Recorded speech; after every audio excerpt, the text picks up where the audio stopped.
नमस्कार, माझे मनोगत इस उपक्रम में आप सबका स्वागत है। हम सिंबॉलिज्म इन लाइफ यानी कि जनमानस में प्रतीकों की गरिमा इस विषय पर चर्चा कर रहे हैं। आज हम एक आध्यात्मिक हिंदू धर्म में या बाकी भी धर्मों में जो एक बहुत ही प्रमुख प्रतीक है कलश, उसके बारे में चर्चा करेंगे। कलश यहाँ आध्यात्मिक हिंदू पूजा का एक अविभाज्य भाग है।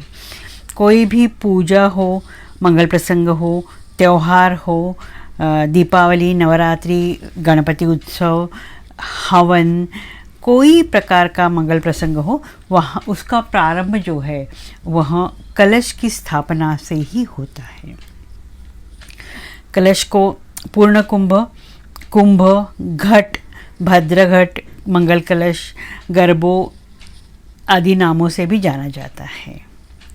कलश यहाँ चिन्ह जो है कल्याणकारी, मंगलकारी, शुभ, सुख, शांति का प्रतीक माना गया है।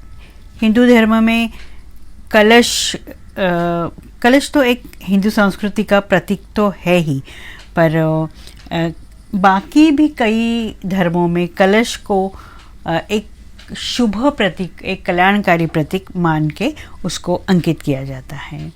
स्पेशली जैन धर्म में कलश को कल्याणकारी माना जाता है। जैन मंदिर, डेरासर, उनकी दीवारों पर कलश का चिन्ह अंकित किया हुआ हमें दिखाई देता है। इसका जो इतिहास है वो राजा कुशन, जो जैन धर्म के राजा थे, उनका कार्यकाल 65 AD के पहले माना जाता है। उन्होंने जो पत्थरों से बने हुए मंदिर है या राजवाड़े है या महल है, उनके पत्थरों के उनके जो स्तंभ है उसके ऊपर कलश खुदा हुआ मिलता है। वैसे ही जैन धर्म में एक अष्टमंगल की पूजा की जाती है, उसमें कलश का समावेश है। श्वेतांबर या दिगंबर दोनों पंथों में कलश को ज्ञान और श्रद्धा का प्रतीक माना जाता है। कलश की जो रचना है, कलश को बनाया जाता है, उसमें सब जो मंगलकारी द्रव्य है उसका उपयोग किया जाता है। कलश एक घड़ा होता है। कलश की रचना हम देख रहे हैं। कलश एक घड़ा होता है जो मिट्टी या पीतल या चांदी या सोना इसमें से कोई भी मेटल का होता है। इस घड़े में, इस गोलाकार पात्र में उसके अंदर, उसको अच्छी तरह से साफ करके उसके अंदर पानी, दूध, हल्दी, कुमकुम, चावल और रुपयों का सिक्का जो है वह डाला जाता है। कलश के मुंह पर सफ़ेद धागा बांधा जाता है। कलश का जो मझला भाग है, जो मिडिल पार्ट है, उसमें स्वस्तिक का चिन्ह कुमकुम से ड्रॉ करते हैं। कलश के जो मुंह पर आम्रपत्र या आम के पत्ते या जो नागवेली के पत्ते हैं, जो जिसको खाते हैं, उसको खाने का पान कहते हैं, वहाँ रखे जाते हैं। इसकी जो गिनती है, इसके जो नंबर है वो 5, 7 या 11 ऐसे होने चाहिए। इस आम्रपत्तों को इस तरह से रखते हैं कि जिसका अग्रभाग है, जो पत्ते का जो आगे का भाग है वो ऊपर हो, और उसका जो मूल भाग है, उसकी जो डंठल है, वह कलश के पानी में डूबा हो। अब इन आम्रपत्तों के ऊपर एक श्रीफल रखा जाता है। वह इस तरह से रखा जाता है कि उसका जो मूल है वो कलश के पानी में थोड़ा सा उसको टच करे, और उसका जो सिर जो है, उसका जो हेड है, वह ऊपर रहे। और अभी यह कलश पूर्णतः तैयार होके पूजा में स्थापना के लिए तैयार है। इसमें कलश की स्थापना करते समय यह मंत्र बोला जाता है, कलशस्य मुखे विष्णु कंठे रुद्रस्समाश्रिताः मूले तत्र स्थितो ब्रह्मा मध्ये मातृगणा स्मृताः गंगे च यमुने चैव गोदावरी सरस्वती नर्मदे सिंधु कावेरी जलेस्मिन् सन्निधिं कुरु। इसका अर्थ है कि जो हमने कलश की स्थापना कर रहे हैं उसके जो मुख में विष्णु का वास है, उनका जो कंठ है उसमें रुद्र यानी शंकर का वास है, जो मूल है उसका जो बेस है उसमें ब्रह्मा रहते हैं और उसके मध्य भाग में मातृगण यानी जो देवी है वहाँ रहती है। अभी हम आगे देखेंगे कि उसका जो कलश का मध्य भाग है उसको गर्भ के रूप में, स्त्री के गर्भ के रूप में, देवी के गर्भ के रूप में सृजन का प्रतीक है, इसके लिए उसको मातृगण, वहाँ मातृगण का वास है।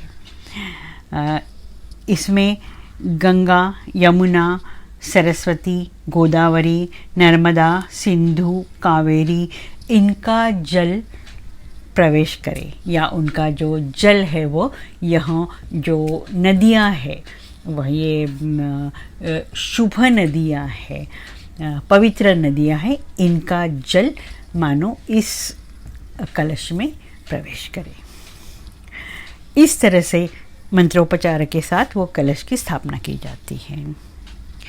अभी जिस घर में कुछ आध्यात्मिक पूजा के प्रसंग होते हैं बार बार, उस घर में जो बच्चे हैं उनको पता है कि कलश क्या है, उनको उसको किस तरह से बनाया जाता है। शायद आजकल के जो नए बच्चे हैं उनको, या नई पीढ़ी के बच्चे हैं उनको कलश क्या है या कैसे उसकी रचना की जाती है, कैसे उसको बनाया जाता है, ये पता नहीं है।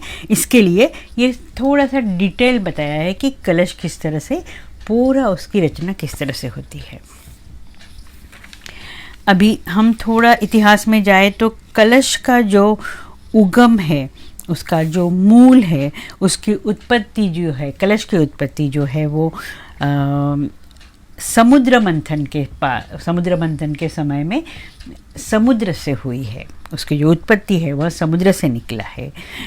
जब देव और दानवों को अमृत प्राप्ति के लिए जो समुद्र मंथन हुआ, तब जो वैद्य है उनको हम दैव वैद्य कहते हैं, धन्वंतरी, वह वैद्य धन्वंतरी अमृत का कलश लेके समुद्र से वहाँ प्रकट हुए और वही कलश का उगम स्थान या उत्पत्ति स्थान या प्रकट स्थान माना जाता है। कलश का जो उल्लेख है उसका उल्लेख ऋग्वेद में भी मिलता है। ऋग्वेद में इसे सोम कलश, चंद्र कलश, इंद्र कलश, पूर्ण कलश, भद्र कलश, मंगल कलश आदि नामों से भी उसका उल्लेख किया गया है। अभी हम देखते हैं कि लक्ष्मी, हमारे यहाँ जो देवी देवता है उसमें लक्ष्मी जो है वह धन की देवता मानी जाती है।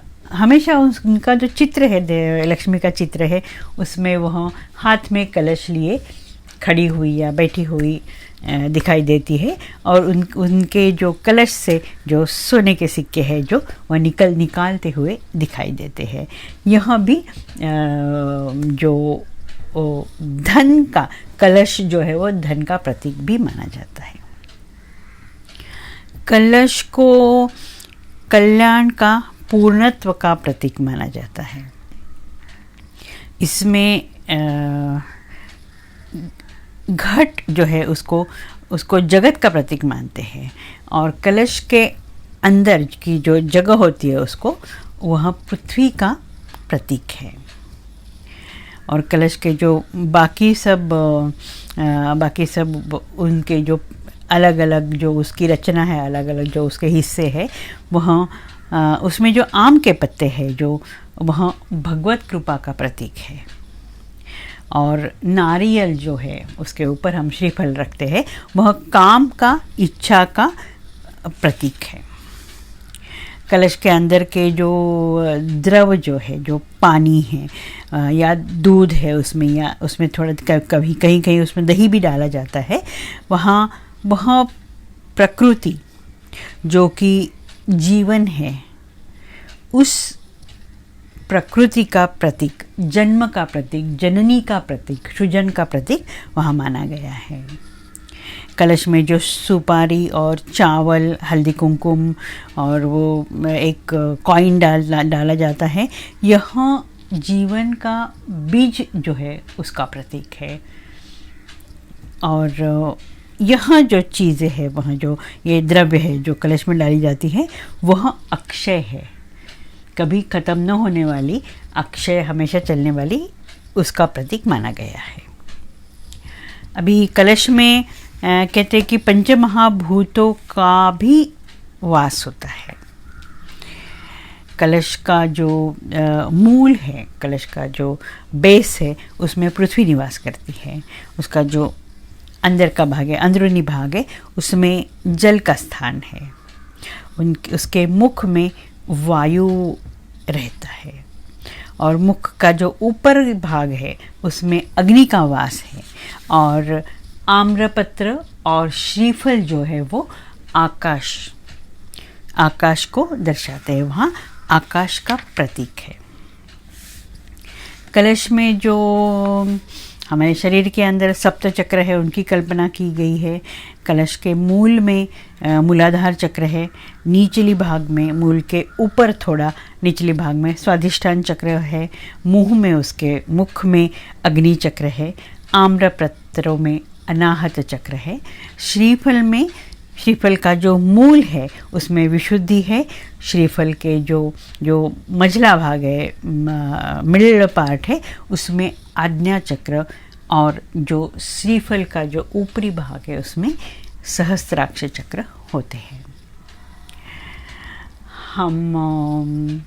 हम देखते हैं कि यहाँ जो कलश जो है वह सृजन का प्रतीक है। इसके लिए किसी भी मंगल प्रसंग में, स्पेशली जबकि नए घर का जब गृह प्रवेश होता है, उस समय जो घर की जो स्त्री है, घर की जो लक्ष्मी है, वह सिर के ऊपर, उसके सिर के ऊपर कलश रखती है और वह कलश के साथ घर में प्रवेश करती है। यह एक प्रथा है, यह एक पूजा का एक पार्ट है। यह प्रथा जो है वो लगभग भारत के सभी प्रांत में यही मानी जाती है कि गृह प्रवेश में घर की लक्ष्मी जो है वह सिर में कलश रखते हुए प्रवेश करती है। यह कलश जो है वह जगत का जन्मस्थान, गर्भस्थान माना गया है। और स्त्री जो है, अर्थात स्त्री सृजन जननी है, उसी के गर्भ में जीवन की शुरुआत होती है। इसके लिए स्त्री सृजन का प्रतीक है और कलश जो है वह जन्म का प्रतीक है। इसके लिए उसी जगत जननी को, उसी स्त्री को कलश लेके घर में प्रवेश का जो अधिकार है वह स्त्री को दिया है, पुरुष को नहीं। और पूजा विधि में यह अधिकार स्त्री को दिया है क्योंकि वह सृजन का प्रतीक है। हम देखते हैं कि हमारे भारत में हर एक प्रांत में कलश को शुभ माना गया है, पवित्र माना गया है। और स्पेशली गुजरात का जो हम कहेंगे, उसका जो बहुत एक प्रमुख उत्सव है नवरात्र, उसमें जहाँ वहाँ वो जगत जननी देवी की उपासना की जाती है। वहाँ नवरात्र के उपासना के समय एक मिट्टी का जो घड़ा है, उसका वो कुंभ, उसको गर्भ कहते हैं।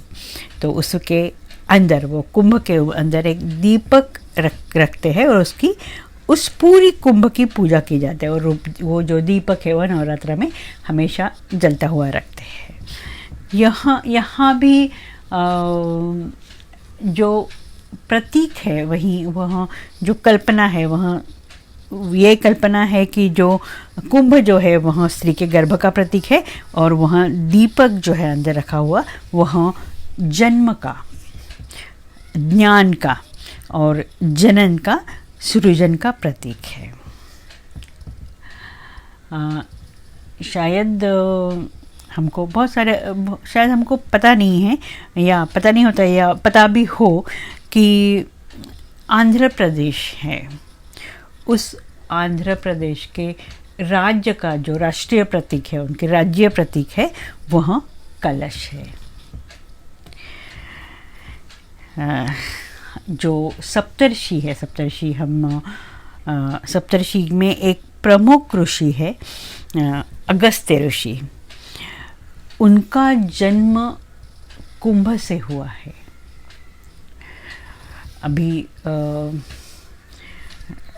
अभी जो हम देखते हैं कि वो टेस्ट ट्यूब बेबीज़ है, या वो पुरुष के स्पर्म्स और स्त्री का जो एग है उसको किसी टेस्ट ट्यूब में या किसी लेबॉर्ट्री में किसी कोई पात्र में रख के, या कोई ट्यूब में रख के, या कोई जगह पे रख के उसको फर्टिलाइज किया जाता है। यही शायद अगस्त्य ऋषि के उनके बारे में हुआ हो, और उनका जो है वो उनके माँ का जो एग है और पिताजी का जो स्पर्म्स है वह कुंभ में रखा गया, और वही कुंभ में उनका अगस्त्य ऋषि का जन्म हुआ। और इसके लिए अगस्त्य ऋषि को कुंभोद्भव इस नाम से भी उनको जाना जाता है। जो कुंभ से उद्भव हुए, कुंभ से उनका जन्म हुआ। इस रीति से, इस तरह से कुंभ, कलश, इनका यहाँ सिर्फ पूजा के समय जो हम रखते हैं उसी का प्रतीक नहीं है। उसका प्रतीक तो है ही, लेकिन सिर्फ यही नहीं है कि उसको पूजा में हम यूज़ कर सकते हैं। लेकिन इस कलश के पीछे काफ़ी सारा वैदिक, ऐतिहासिक, सांस्कृतिक यहाँ परंपरा भी है। और इसीलिए इस कलश को हम जब अगली बार हम देखेंगे, या अगली बार हम पूजा में या किसी प्रसंग में रखेंगे, तो हमें ये सारी वैदिक और सांस्कृतिक, या अभी तो ये अगस्त्य ऋषि के उनके जन्म के समय, वो तो हम कहते हैं कि मेडिकली भी ये कलश जो है वह सृजन का प्रतीक है, जन्म का प्रतीक है। इसके लिए जब भी हम कलश देखेंगे तो ज़रूर हमें इस बात के बारे में सोचना चाहिए कि ये हमारे जो हिंदू धर्म में हमारे ऋषि मुनियों में जो प्रतीक जो बनाए हैं वो सिर्फ it's not cook and bull stories. ऐसी नहीं है कि ये ऐसी ही स्टोरीज बनी हुई है। हर एक के पीछे विज्ञान है, हर एक के पीछे बहुत सारी सोच है, बहुत सारे एक्सपेरिमेंट भी हमारे ऋषि मुनियों ने किए हुए, क्योंकि वो तो उस समय के हम उनको साइंटिस्ट कहते हैं, वैज्ञानिक कह सकते हैं। तो इस तरह यहाँ कलश यहाँ एक बहुत ही महत्वपूर्ण प्रतीक के रूप में हम उसको जानते हैं। आज हम यहीं रुकते हैं। अगले क्लास में हम और एक प्रतीक के बारे में चर्चा करेंगे। नमस्कार।